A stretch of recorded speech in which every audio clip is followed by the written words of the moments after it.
I think I should have made it clear at this point throughout all my videos that I am not a truck guy, but there is still something massively satisfying about getting to drive around in a big heavy-duty pickup truck like this one. This is the latest Silverado 3500, which is the term that is used for the heavy-duty Silverado, at least the heaviest duty Silverado that any normal person like me could wander into the dealership and buy at any given moment. They make larger versions, but that's really only for commercial use.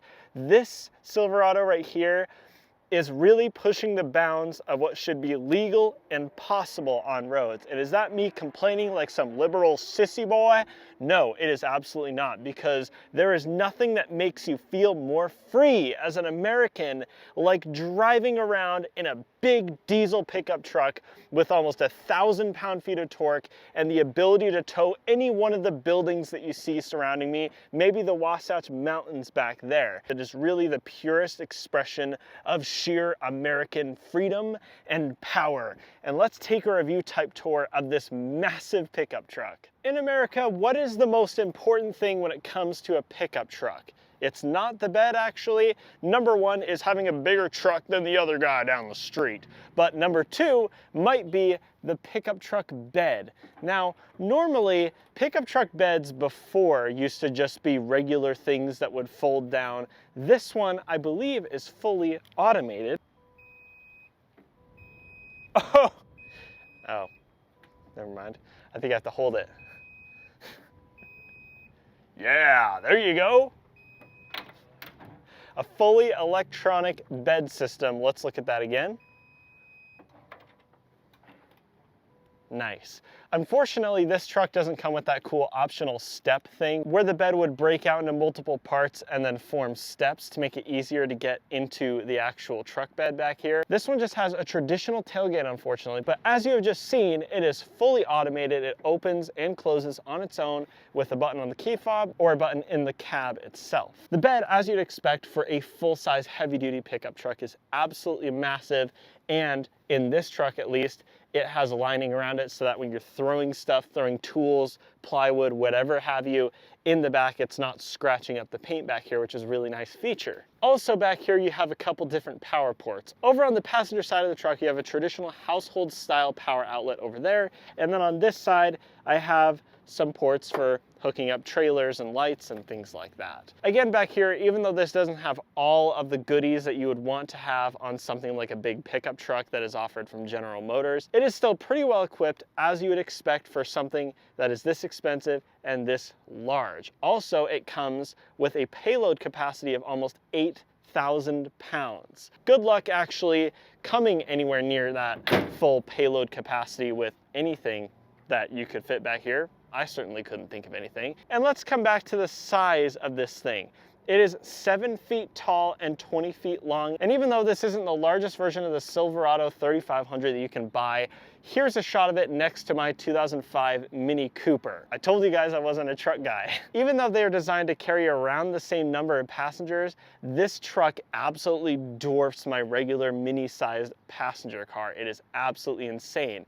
And while my Mini doesn't quite fit in the bed of this truck, if you could fit it in the bed, it wouldn't even come close to exceeding that payload capacity. In fact, if you put all of my cars together, Mini and 2 BMWs, it still wouldn't exceed the payload capacity. This is a utility vehicle that is designed not for use by any regular random person that would find themselves walking into the showroom and buying a Ford Maverick. This is for somebody that really wants to get serious with their work and their truck's utility. But if this massive truck bed back here isn't enough for you, you can also fold up the bottom part of each back seat back here, which not only reveals a secret hidden storage compartment that in this is holding the emergency jack, which I imagine isn't the same emergency jack that you'd have in a smart car or something. It also opens up the passenger compartment back here for even more storage. And if that as well isn't enough, pulling on this tab on the backrest of each back seat reveals a secret storage area. Have you ever seen a door incorporated into a seat? Well, now you have, and it reveals once again yet another place to put your Glock. And that is exactly what you'd expect. Also, what you'd expect from something this large is, even though I am 6'3". It goes without saying there is plenty of room back here. This seat, I think, is moved all the way back, and look, plenty of legroom, plenty of headroom. You can really just lounge out and get super comfortable back here. And adding to that fact, you also have heated rear seats, some climate vents, and some ports to charge your devices, which is pretty nice. In the center here, fold this down, got some cup holders for my 72-ounce Big Gulp Diet Coke to fit in. The rest of it, it's not really that exciting. There's no entertainment or anything back here. It's just a couple of seats for you and your buddies to ride to the job site in. And it's perfectly useful and very practical for any purpose you would want this truck to serve, at least for the rear seat occupants. Getting in the truck, as you'd expect, is kind of a bit of a process. You have to grab this handle right here and hoist yourself up. It's a bit easier if you're tall.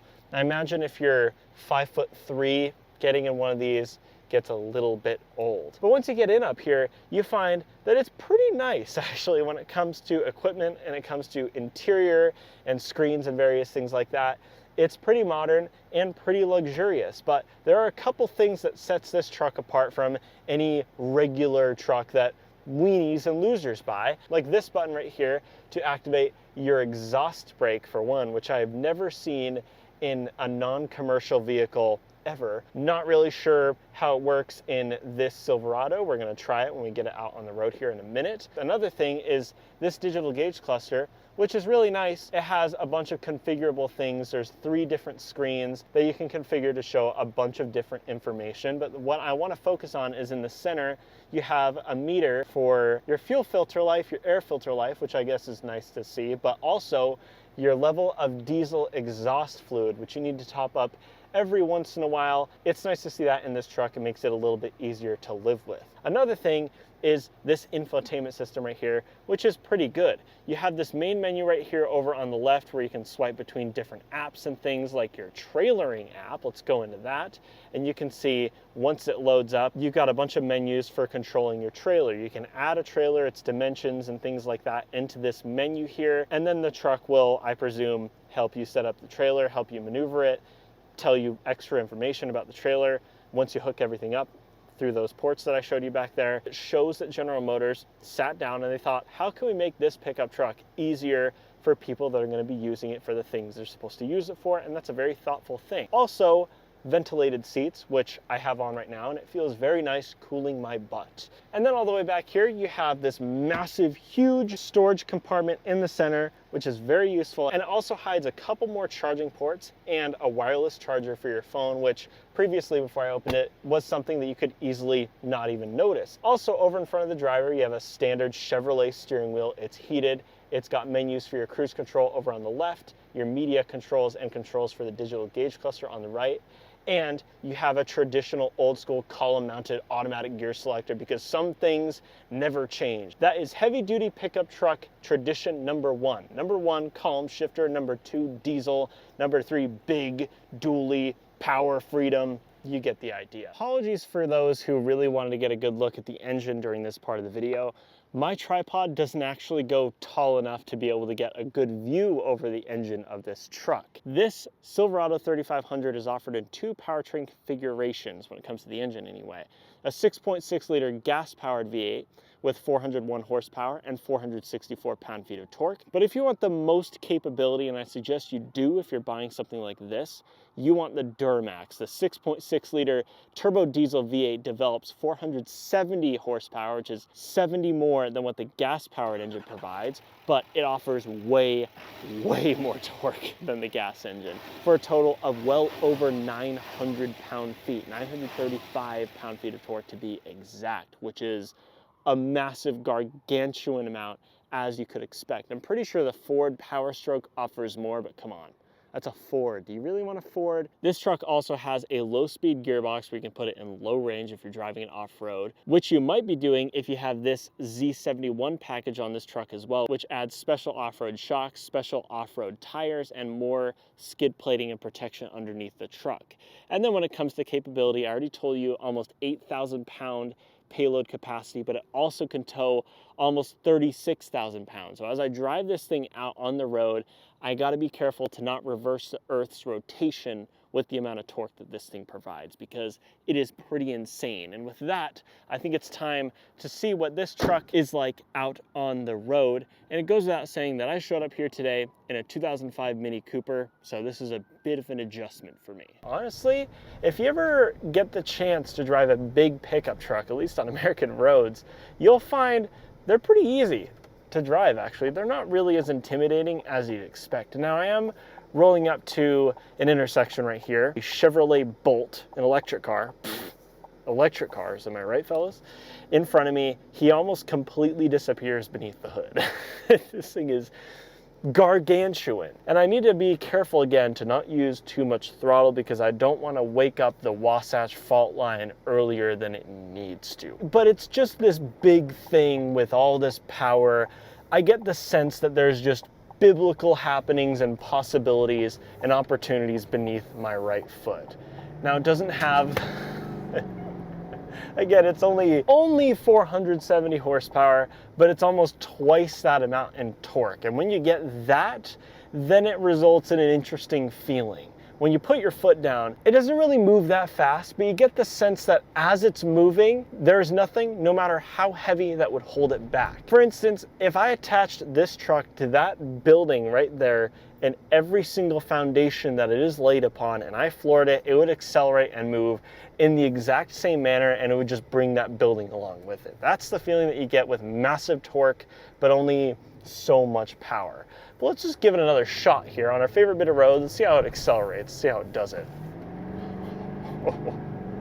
Oh yeah, yeah. And then you've got this exhaust brake, which I'm gonna try. It is actually maybe slowing the truck down a little bit. Never thought I'd be using an exhaust brake in a consumer vehicle, but it's something that I can do. And again, it's got all this nice technology. Apple CarPlay and Android Auto are also available in this screen, as well as an intelligent rearview mirror that I just flip up and then it turns into a rearview camera. Very useful feature, especially if you have a trailer hooked up to the back of this thing. When it comes to daily driving, it's obviously a very large vehicle. Maybe it's not something you should drive every day, but if you want to give those liberals something to really cry about, then you can do that. So yeah, I'm not a truck guy, and this may have been a pretty terrible truck review, but I just have to mention the fact that getting to drive one of these things around is a real privilege and a pleasure, and it's super, super cool. Even if you're not a truck person, I think you should give one of these things a shot. Just drive it around and just feel the enormous torque. Enjoy that huge, massive driving position that just prevails over all, and that feeling of power and pride. It's really a special thing to get to drive one of these things. So with that, I'm gonna end the video there. Like, subscribe, do all the normal YouTube stuff, and I'll see you guys in the next one. Bye-bye.